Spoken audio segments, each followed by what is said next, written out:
Hej, Margit her og Birte der.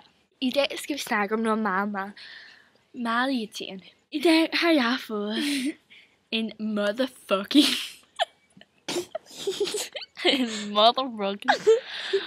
togbådbede. Okay. Skal vi Ungebladet den 8. september. Den 8. september, så kommer der et nyt Vi Ungeblad ud, og den skal I så købe, fordi der er vi med i den. Som cover girl. Ej. Vi er bare blevet interviewet. Og taget grimme billeder af. Og vi bliver så til grin. Skal vi lige prøve at lave saltoer? Okay. What do I do with a boy like you? Not like you. What do I do with you? What do I do with a boy like you?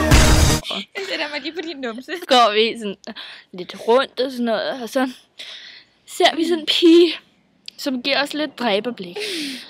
Men først så lægger vi mærke til, hvordan hun går. Hun går sådan, som tror, hun er bedre end alle andre, og vi kan virkelig ikke klare sådan noget.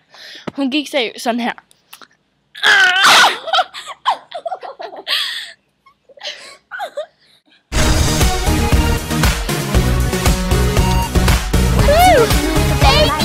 Velkommen til Boosters program. Booster. Ej, vi sætter noget musik på. Hvad skete der ellers i dag?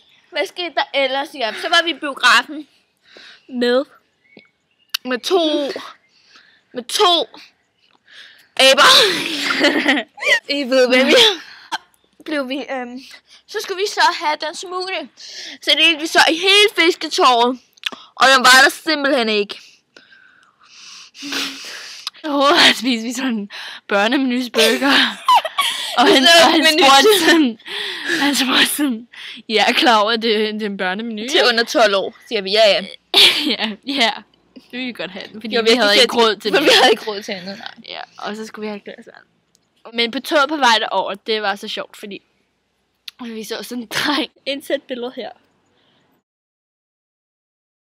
Hans goes nice.